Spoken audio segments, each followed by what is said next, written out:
Hello! I am Francielle Pineda and welcome to my portfolio review quarter 2. And this is Frantastic Francielle. So, this topic is about severe weathers in the Philippines. A survivor of the Typhoon Haiyan and Yolanda, one of the most disastrous typhoons in the world, has a story. Her name is Shira Limpiano. Let's hear her story. 5 years ago, when Typhoon Haiyan hit, Shira lost her family in one day, her parents and 6 siblings.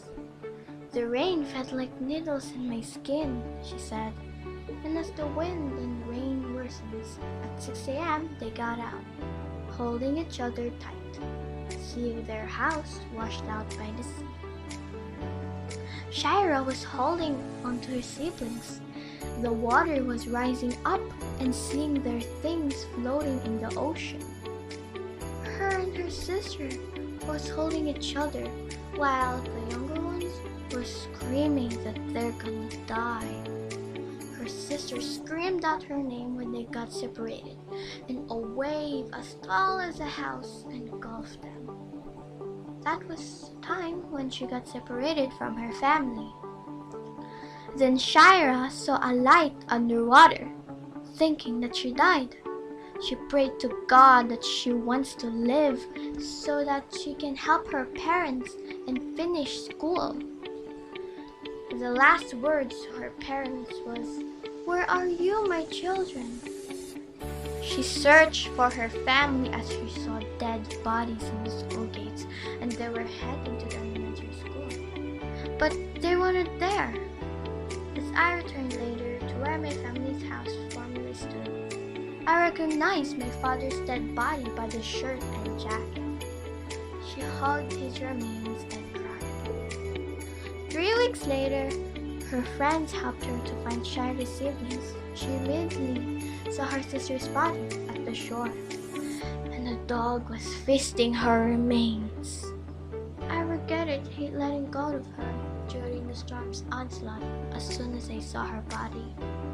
With such loss and despair, the scars of the survivors will not disappear easily in Tacloban. In this city alone, at least 3,617 people lost their lives. Shira's story was very shocking and sad. She said, "I remember my naughty siblings and I miss them, being with them the most during their birthdays.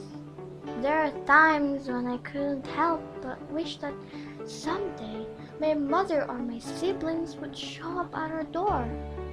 I also like to think that my parents are somewhere overseas and they just haven't decided to come home yet." Shira is very brave. Even though her family is gone, she kept being strong. And that is the story of a survivor of the Typhoon Haiyan. Well, these severe weathers are very disastrous, you know. And maybe you would wonder, what causes the severe weathers? Or how does it happen? Well, let me tell you. So, imagine it like this. You're at the park and it's a warm and sunny day. Puffy white clouds appear in the sky, and as time passes, the clouds grow taller and the temperature drops, indicating that something is happening in the atmosphere. So first, what causes thunderstorms? Thunderstorms are rainstorms with lightning and thunder. When it's about to happen, a cold front moves in, pushing a warm humid air upward, and expands and cools as it begins to rise. Then some of the water condenses. This releases energy and warms the air around it, and rises further, creating a thunderstorm.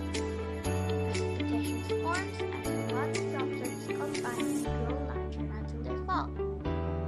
Now, lightning and thunder forms when static electricity builds up.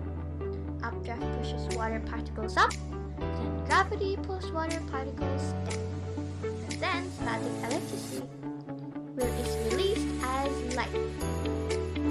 Next severe weather is a tornado.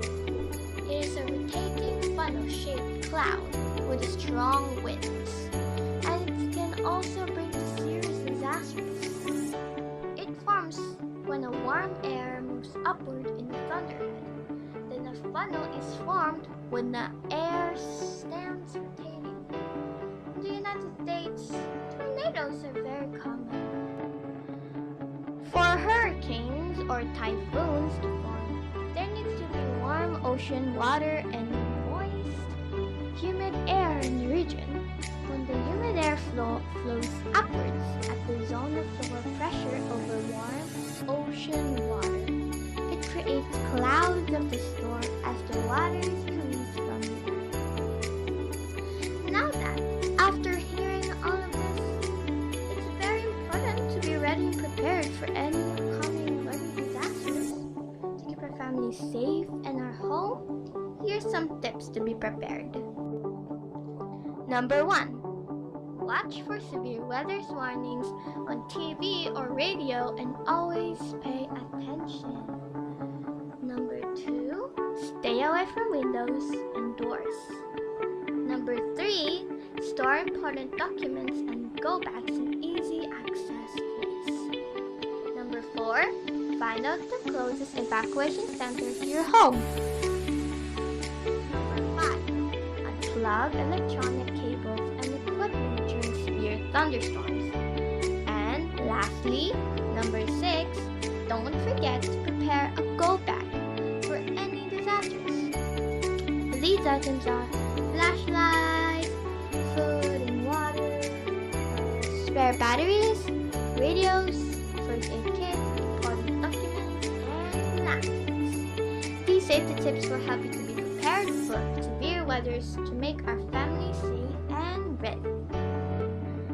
So now that we have learned how severe weather forms and how to prepare for safety, I'm wondering, despite of preparing and getting ready, what if we can also improve technology too so that weather predictions would be more accurate and tools that will help people to know when or where severe weathers will hit?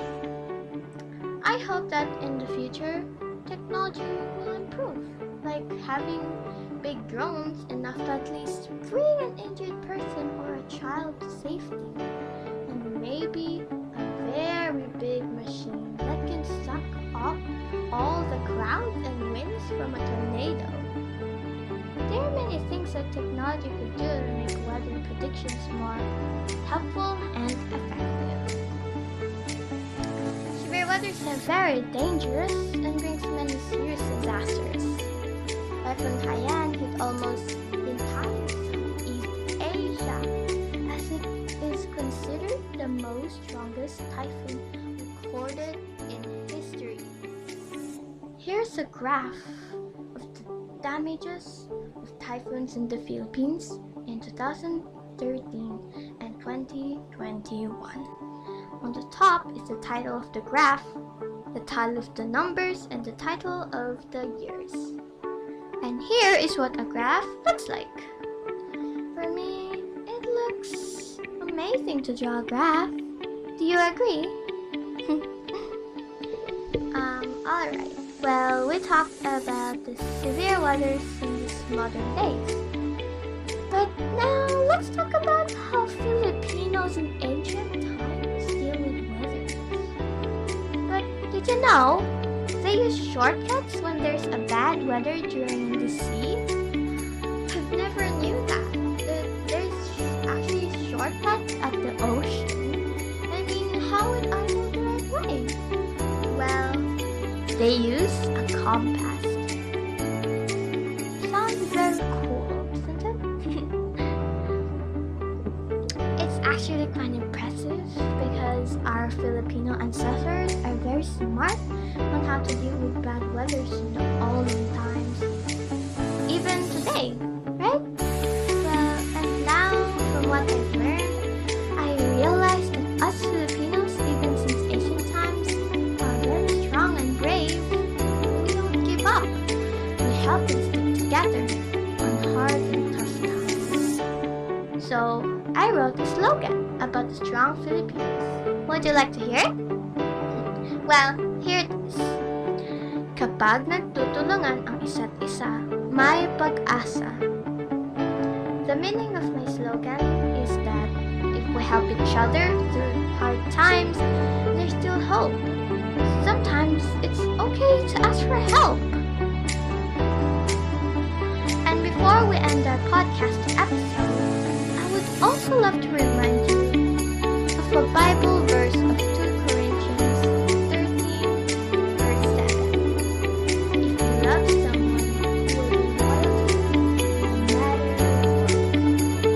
These Bible verses will keep us to remember that we will always be loyal to our family, whatever may happen, even if severe weather comes up. And this is the end of our podcast. Did you like it? Well, I learned a lot when I was writing this, and it really was fun because this is my first podcast. I hope